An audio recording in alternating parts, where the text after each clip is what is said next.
प्रिय छात्राः, अद्य वयम् अस्माकं संस्कृतपुस्तकान्तर्गते अष्टम पाठः जयघोषः। अस्मिन् पाठे उपपद विभक्ति नियमः यानी उपपद विभक्तियों के यानी कारक विभक्तियों के क्या नियम हैं उसके बारे में यहाँ पर नियम पूर्वक जो क्रियाओं का धातुओं का प्रयोग किया गया है वैसे ही किया गया है।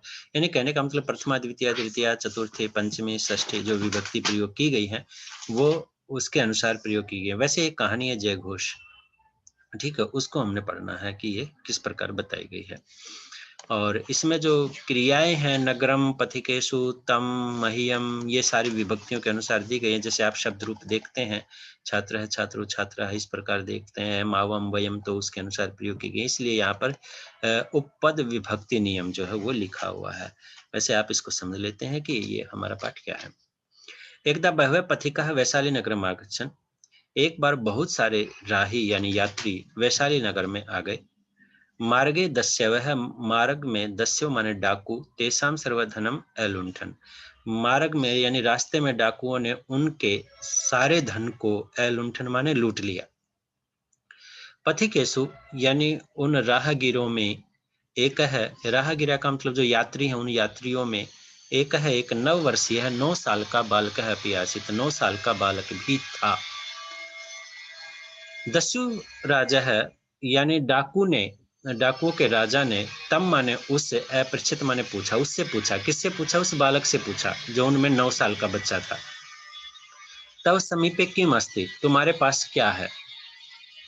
बालक ने कहा कि मम समीपे 9 लक्षस्य स्वर्णहारम अस्ति, मेरे पास 9 लाख का सोने का हार है, उस बच्चे ने कहा। दस्यु राजा है, दस्यु राज यानी डाकुओं के राजा ने तत्व कुत्र अस्ति, तो वो कहाँ है? बालक ने कहा अस्मिन वस्त्रे, इस कपड़े में है। दस्यु राजा डाकू राजा ने कहा कि तम मयम यच्छ, उसे मुझे दे दो। बालक ने कहा पश्य देखो, इदम अत्र अस्ति, यह यहाँ है। दस्यु राजा है यानी डाकू के राजा ने कहा बालम दृष्टवा, बालक को देखकर कि रे बालक, हे बालक, कथम असत्यम वदसी, किस लिए तुम झूठ बोल रहे हो? कुत्र अस्ति तव हारम, कहाँ है तुम्हारा हार? मह्यम यच्छ, मुझे दो।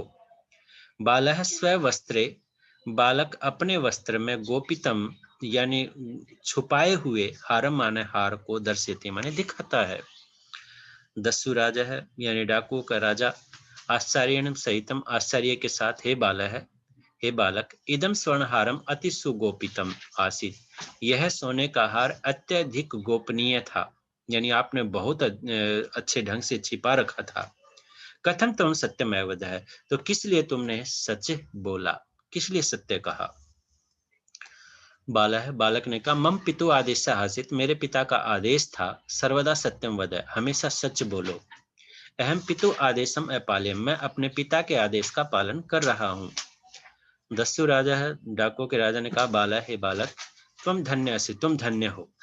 तब सत्य वचनम चरित्रम च अनुकरणीयम अस्ति, तुम्हारे सत्य वचन और चरित्र, चय माने और, चरित्रम चरित्र, अनुकरणीयम अनुकरण करने योग्य अस्ति माने है, यानी अनुकरणीय है, यानी उनका अनुकरण करना चाहिए, हमें उन सत्य वचनों का चरित्र का पालन करना चाहिए, हमें उनके अनुसार चलना चाहिए। अनुकरण का अर्थ होता है वयम स्व पाप ही लज्जिता, हम अपने पाप से लज्जित हैं। तो अतः वयम अपि, इसलिए हम भी, अधुनात अब से यानी आज से, परम सत्यम वदामः, श्रेष्ठ सत्य बोलेंगे।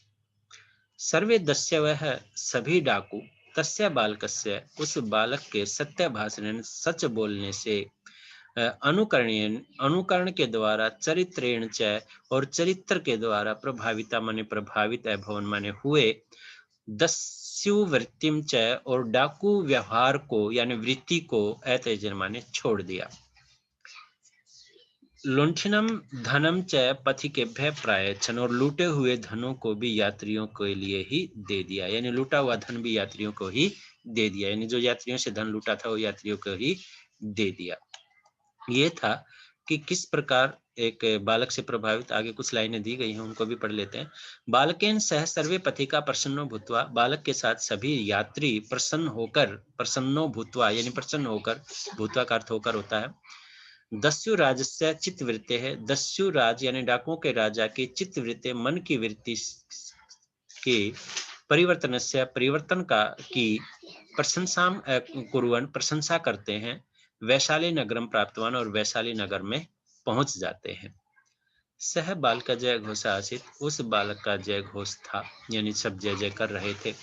कालांतरे कुछ समय के बाद जन ही जय घोष है, लोगों का जय घोष सत्य का प्रतिमूर्ति रूप में स्वीकृत है, सत्य के प्रतिरूप के रूप में स्वीकार किया गया।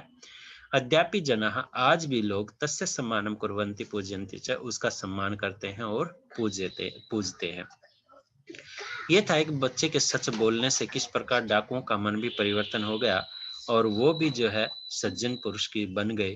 तो वो एक कहानी ये बताई गई है कि सच बोलना कितना प्रभावशाली होता है।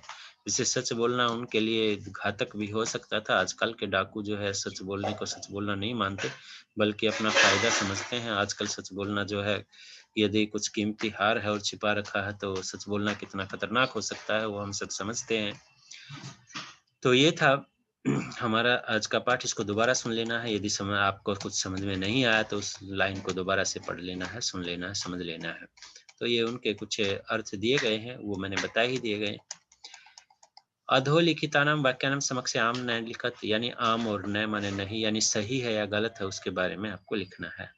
एक है पथिक वैशाली नगर में गच्छत, एक राही या यात्री वैशाली नगर में गया, यानी एक नहीं गया था, बहुत सारे गए थे। तो इसका मतलब ये क्या है? न है, आम नहीं है, यानी सही नहीं है। ये क्या है? गलत है। बालस्य समीपे 9 लक्षस्य स्वर्णहारम अस्ति, बिल्कुल था। बच्चे के पास 9 लाख का हार था। तो बिल्कुल आम का अर्थ होता है हाँ, बिल्कुल था, सही है। आम का अर्थ हम संस्कृत में प्रयोग करते हैं आम, यानी आम, हाँ सही। कहीं आम खाने वाला आम नहीं समझ लेना यहाँ पर।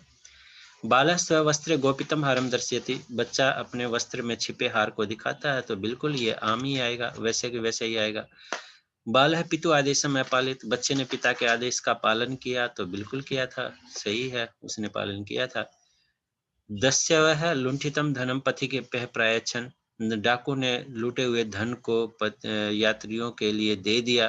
तो बिल्कुल दे दिया था डाकुओं ने। तो ये भी आम ही आएगा, यानी सब में आम आएगा। जय घोष जनि असत्यस्य प्रतिमूर्ते रूपे स्वीकृत है, असत्य नहीं सत्यस्य प्रतिमूर्ते।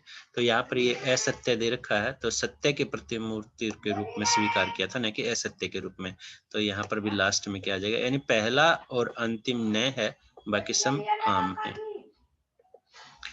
विशेषण विशेष्य पदानाम समुचितम मेलनम कुरत, यानी विशेषण और विशेष्य के पदों का सही मेल करना है कि लुंठितम के साथ कौन सा आएगा, सर्वे के साथ कौन सा आएगा। तो ये सब आप हमें जो है वो मेल करना, तो उसी के अनुसार यहाँ पर हमें लिखना है।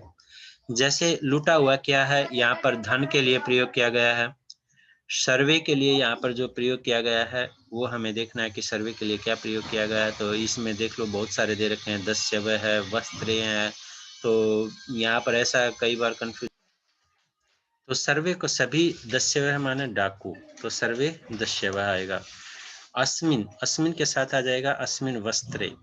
अस्मिन पूछा था डाकू ने किस वस्त्र में क्या छिपा रखा है। तो आप इस वस्त्र में, बच्चे ने बताया था कि वस्त्र में गोपनीय जो 9 लाख का हार है, तो उसने बताया था। तो तस्य बालकस्य, उस बालक के उसमें था।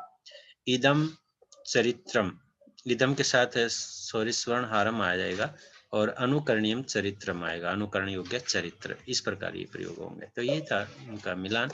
इसके बाद देख लेते हैं कि पथिक शब्द रूप ही रिक्त स्थाने पूरे। तो पथिक शब्द रूप के जो पद दिए गए हैं यहाँ पर, उनको सही जगह आप हमें लगाना है। तो एक था बहव पथिका, यानी वैशाली नगर में आगमन। एक बार बहुत सारे पथिक जो है वैशाली नगर में आए, तो पथिका आ जाएगा। इसके बाद इसने कहा है कि उन में से एक 9 वर्षीय बाल का आशिता, तो पथिकों में से, तो ये 2 आ जाएगा, पथिकों में से। दस्यु राजा है खालिस्तान अपृच्छत, यानी दस्यु राज ने किससे पूछा, किससे पूछा? पथिकम। तो यहाँ पर हमारा आ जाएगा पथिक से पूछा, तो पथिकम अपृच्छत आ जाएगा। तीसरा आ जाएगा खालिस्तान कथम असत्यम वदसी, यानी यहाँ पर पूछा था कि रे पथिक, हे पथिक, तुम असत्य किस लिए बोल रहे हो। वैसे बालक से पूछा था, तो यहाँ पर पथिक के शब्द रूप ही दे रखे हैं, तो उसके अनुसार ही हमें देखना है। सर्वे दस्यः खालिस्तान भाषण प्रभाविता है भवन, किसके प्रभाव से जो है सभी हो गए थे? तो पथिक के है यहाँ पथिकस्य, यहाँ पर 5वें नंबर पे ये आ जाएगा। और लास्ट में दस्यव लुंठितम धनम पति के पे प्रायच्छन, तो ये आ जाएगा लास्ट में, अंतिम आ जाएगा। इसके बाद दे रखा है रंजित पदानी आधृत्य, यानी कहने का मतलब जो रंग में जो प्रयोग किया गया है कलर में, उस शब्द के आधार पर प्रश्न निर्माण करना। तो यहाँ पर चौथे उसमें दे रखा है दस्यव है, तो यहाँ पर कह आ जाएगा कि कह तेषाम सर्वम धनम एलुंठत, दस्यव है तेषाम सर्व धनम एलुंठत, तो डाकुओं ने उनके सभी धन को, तो किसने, किन्होंने सारे धन को लूट लिया था, तो कह कऊ के बहुवचन में आएगा। यहाँ पर सॉरी कह नहीं आएगा, मैंने बिना पढ़े ही वाक्य को देख लिया था, यहाँ पर आ जाएगा के। ठीक है, अब नेक्स्ट में जाते हैं कि तत्मह्यम यच, तो ये चतुर्थी विभक्ति का, तो यहाँ पर कसमी आ जाएगा। अहम पितुः आदेश है आदेशम अपालन, मैं पिता के आदेश का, मैंने पिता के आदेश का पालन किया, तो किसके आदेश का पालन किया, कस्य, किसके। वयम स्वपाप ही लज्जिता स्मः, हम अपने पापों से लज्जित हैं, तो हम किसके द्वारा लज्जित हैं, पापों से, तो कई ही। कालांतरे जय घोष सत्यस्य प्रतिमूर्ते रूपे स्वीकृत है, तो कालांतरे कह सत्यस्य प्रतिमूर्ते, तो जय घोष है, तो कह आ जाएगा। ते लुंठितम धनम पथि केभ्य प्रायच्छन, तो केभ्य आएगा, केभ्य प्रायच्छन आ जाएगा। इसके बाद हमें ये देखना है कि यहाँ कौन किसको कह रहा है, ये बताना है। तो इसमें हमने देखा है कि ज़्यादातर जो है देखते हैं कि तव समीपे किम अस्ति, तो दस्युराज ने बालक से पूछा था, और पश्य इदम अत्र अस्ति, देखो ये है, यहाँ है, तो ये बालक ने दस्युराज को कहा था, तो यहाँ बालम आ जाएगा, ये यहाँ आ जाएगा, और ये यहाँ आ जाएगा, ऐसे आ जाएगा। तो आपने ऐसे लिख लेना है। कथम असत्यम वदसि, किस लिए झूठ बोले, तो दस्युराज है बालम, यानी सेम जो पहला है ये सेम ऐसे कैसे यहाँ पर आ जाएगा। इसके बाद पूछा है तत्कुत्र अस्ति, वह कहाँ है, तो ये भी सेम रहेगा, इसमें भी कोई बदलाव नहीं आएगा, यानी दस्युराज और बालक वाला आएगा, इसमें पहले वाला जो यहाँ पर आ जाएगा। तो दस्युराज ने बालक से कहा था, तत् मह्यम यच, वह मुझे दो, तो ये भी दस्युराज ने कहा था कि बालक से कि मुझे दो, तो दस्युराज है बालम, ये आ जाएगा। इसके बाद अहम पितु आदेश है पालन, मैंने पिता के आदेश का पालन किया, तो यहाँ पर बालम आ जाएगा, यानी बालक ने कहा था किससे, दस्युराज से, तो यहाँ बालम आ जाएगा और यहाँ दस्युराज आ जाएगा। बस ये कोई मुश्किल नहीं है। यहाँ पर ये ध्यान रखना है कि दूसरा और पांचवा, दूसरा और छह पार्ट जो है, ख और छह पार्ट, ये बालम दस्युराज आएगा, बाकी दस्युराज बालम आएगा, इस प्रकार आएंगे। इसके बाद ये कहा है कि भिन्न वर्ग से पदम चिन्हित, यानी भिन्न वर्ग का पद चुनना है, हमें कौन सा है। तो ये हम देख रहे हैं, इसमें वदसी बोलता है, दर्शयति दिखाता है, असी है, यच्छ माने चाहता है, देता है, तो ये सब बोलता है, दिखाता है, देता है, ये सब प्रयोग है, असी का अर्थ हो होता है, तो ये इनमें अलग होता है बिल्कुल। अहम तवम मह्यम वयम, मैं तुम हमारे लिए हम, तो ये मह्यम शब्द ये चतुर्थी विभक्ति का प्रयोग हुआ है, तो इसलिए यहाँ ये विभक्ति का प्रयोग हुआ है, ये धातु रूप में प्रयोग हुआ है, तो इसलिए ये अलग है। अत्र कुत्र सर्वे अपि, यहाँ कहाँ सभी, तो ये सब ठीक है, एक दूसरे के से मिल रहे हैं, अपि का अर्थ भी होता है, तो ये अलग है। आश्चर्यण सर्वे दस्यवः पथिकाः, आश्चर्यण आश्चर्य से, सर्वे माने सभी, दस्यवः डाकू, पथिकाः राही, यानी यहाँ पर ये ध्यान रखना कि आश्चर्य से सभी पथिक या डाकू जो है, यहाँ पर क्या आना चाहिए। अब हमें देखना है सर्वे दस्यव पत्रिका, तो आश्चर्य जो है वो अलग है, ये क्रिया रूप है, तो इसलिए आश्चर्य यहाँ पर अलग है। तेसाम तव अहम मम, यहाँ पर तव अहम, तुम मैं मेरा, ये है, तेसाम उनका, ये अलग है। वचनम अयम चरित्रम धनम, अयम चरित्रम धनम, ये तीनों एक ही प्रवृत्ति के हैं, लेकिन ये वचनम जो है एक वचन द्विवचन ये प्रयोग किया गया है, तो इसलिए ये अलग है, तो इसका ये आ जाएगा। अब कहा है कि मंजूषात पदानि चित्वा उच्च स्थान लिखत, मंजूषा से पद चुनकर उच्च स्थान पे लिखने हैं। यहाँ नीचे दे रखा है ललित लकार में लिखने हैं, ये लट लकार में लिखने हैं, ये लंग लकार में लिखने हैं, तो यहाँ पर ललित लकार के देखने हैं, चलती चलते चलंती, चलसी चलते चलते, चलामी चलाओ चलामे, इनमें से देखने कौन से हैं, तो चलंती है, ये हमारा है लट लकार का, इसमें आ जाएगा। और अपतः है, ये भी लट लकार मध्यम पुरुष है और एक वचन है। अपतत, अपतताम, अपतन, अपतः, अपततम, अपतत, इस प्रकार आ जाएगा। तो ये लोट लकार का सॉरी लंग लकार का है, ये लंग लकार का है अपतत। नयति, ये भी लट लकार का है, इन्हीं में लिखना है। फिर असैतम, ये लंग लकार का है। ये पठत है, ये लट लकार का है, इसमें आ जाएगा। तो ये थोड़ा कंफ्यूजन करने वाला है, थोड़ा सा मैं इसको पेज पर बता देता हूँ कि ये कैसे आएंगे। इसको थोड़ा नीचे कर लेते हैं।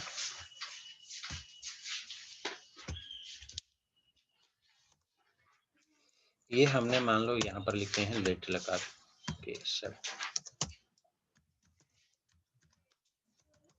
भविष्य काल के, ये लिखे हैं लट लकार के, और इसके बाद लंग लकार यानी भूतकाल के शब्द जो दे रखे हैं वो है। तो हमने सबसे पहले लेट लकार के देखने हैं कि इनमें से कौन कौन से हैं। तो यहाँ पर लास्ट के हम देखेंगे, जैसे नश्यामी, दृक्षावह, स्थाश्यामा, ये जो हैं सारे लेट लकार के शब्द रूप हैं, लेकिन हम उसी अनुसार चलेंगे। पहले हम लेट लकार का लिखेंगे, तो यहाँ हमारे पास है एक नश्याम, देख चुया यहाँ से गुजरी है, सॉरी मैं बीच में छुआ यहाँ से गया था, भागा, वो बोल रहा था। अब हम अपने इसी विषय पे आ जाते हैं। लट लकार का है चलंती हमारे पास पहले जो है, इसके बाद लंग लकार का हमारे पास है अपतः है, ये था। दूसरी लाइन में हम देख लेते हैं फिर दृक्ष्याव है, ये है हमारा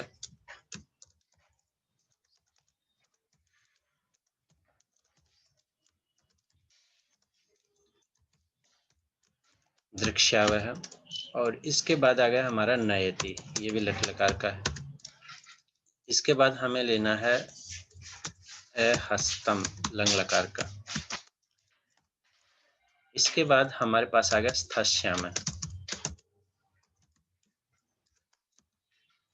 और हमने पठत है, ये मध्यम पुरुष है लट लकार का, मध्यम पुरुष एक वचन।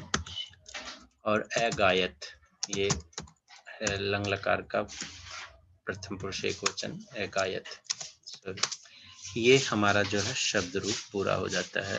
इस प्रकार ये जो है हमारे दिए गए थे उसके अनुसार ये ऐसे थे तीनों, इस प्रकार आपको पूरे कर लेने हैं। हम आ जाते हैं अपने चैप्टर पर, क्या क्या पूछा गया है आगे। नेक्स्ट, गद्यांशम पठित्वा प्रश्नानाम ने उत्तराणी लिखत। तो गद्यांश को पढ़, ऊपर गद्यांश दिया गया है, इसी को पढ़ के प्रश्न के उत्तर देने हैं। तो एकदा बह पथिका वैशाली नगर में गच्छन, ये पाठ में पढ़ा था कि एक बार बहुत सारे पथिक वैशाली नगर में गए। मार्गे दस्यव तेषाम सर्वधनम अलुंठित, तो रास्ते में डाकुओं ने उनके सारे धन को लूट लिया। पथिकेशु एक का 9 वर्षीय बालक है, राहियों में या यात्रियों में एक 9 वर्ष का बालक था। और दस्यु राजा है तमय परिचित, दस्यु राज ने उससे पूछा था समय पे कि मस्ती तुम्हारे पास क्या है, ये पूछा था। तो कही के वैशाली नगर में कच्छत, तो कौन वैशाली नगर में गए थे, तो यहाँ पर पहले का उत्तर आ जाएगा पति कहा। इसके बाद ये आएगा एक, ये केवल यहाँ भरना है आपको। केसु एक 9 वर्षीय बालक, किसमें किन में एक 9 वर्ष का बालक था, तो ये पति केशु, ये दूसरे वाले उत्तर में आ जाएगा पति केशु, ये आपको इसमें यहाँ भरना है। पूर्ण वाक्य उत्तर, पूर्ण वाक्य में उत्तर दीजिए। दस्यु राजा है बालम किम अपृच्छत, तो दस्यु राज ने बालक से क्या पूछा, तो हमने यहाँ तक तो ऐसे ही है, दस्यु राजा है बालम अपृच्छत, किम हटा देंगे, ये किम जो है इसको हटा देंगे, अपृच्छत के बाद हम निशान लगाएंगे और तव समीपे किम अस्ति, ये जो है यहाँ पर लिख देंगे, तो ये हमारा उत्तर हो जाएगा। निर्देशानुसार उत्तर, निर्देश अनुसार उत्तर दीजिए। तेसाम इति पदे का विभक्ति, तेसाम इसमें पद में कौन सी विभक्ति है, तो ये षष्ठी विभक्ति बहुवचन है, तो षष्ठी विभक्ति है। तस्य तयो तेसाम, तस्मिन तयो तेषु, तो ऐसे है, से तौते के शब्द रूप में ये आता है, षष्ठी विभक्ति बहुवचन है। तव समीपे किम अस्ति, तुम्हारे पास क्या है, तो अत्र इति, तव इति सर्वनाम पद से स्थाने संज्ञा पदम किम भवति, तुम्हारे पास क्या है, किसके पास क्या था, तो बालक के पास था। तो उससे दस्यु ने पूछा था कि तुम्हारे पास क्या, किससे पूछा था, बालक से पूछा था तो यहाँ पर संज्ञा पद आ जाएगा। आसीत इति क्रियापदम कर्तृपदम किम, यानी इसका कर्तृपद क्या है, यानी थे, कौन थे, तो यहाँ पर कर्ता पद देखना हमें क्या आएगा।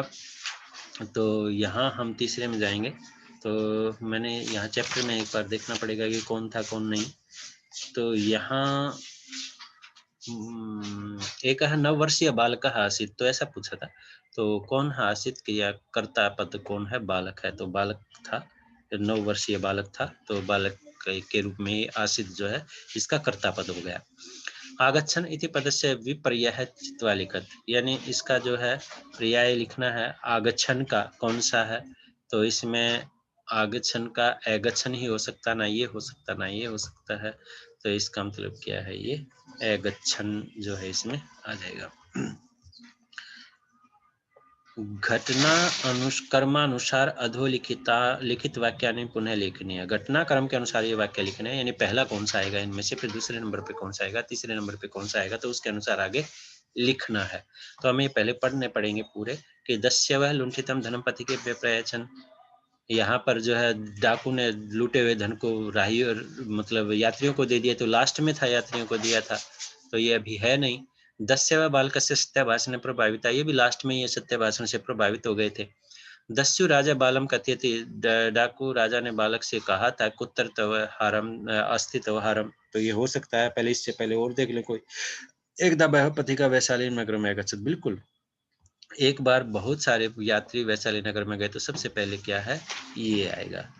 इसके बाद हम देखते हैं कि दूसरे नंबर पे क्या आएगा, दस्यु राजा कथित कथम तव सत्यम है, किस लिए तुम सत्य बोल रहे हो, तो इससे पहले बहुत सारी बातें हो चुकी हैं। बालस्व वस्त्र गोपितम हारम दर्श्यते, बालक ने अपने वस्त्र में जो छुपाए हुए हार को दिखाया। मार्ग दस्य तेषाम सर्वधनम, मार्ग में डाकुओं ने तो उनके सारे धन को लूट लिया, तो ये पहले जो उनके पूरे धन को लूट लिया था ये दूसरे नंबर पे आएगा, क्योंकि लूट लिया था, फिर उस बच्चे से पूछा था कि तुम्हारे पास क्या है, तो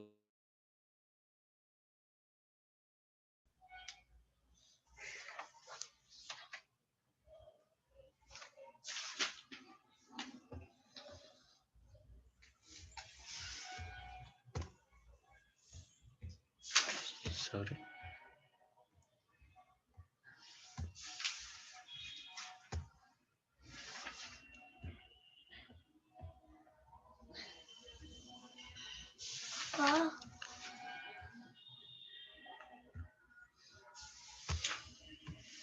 इसके बाद जो है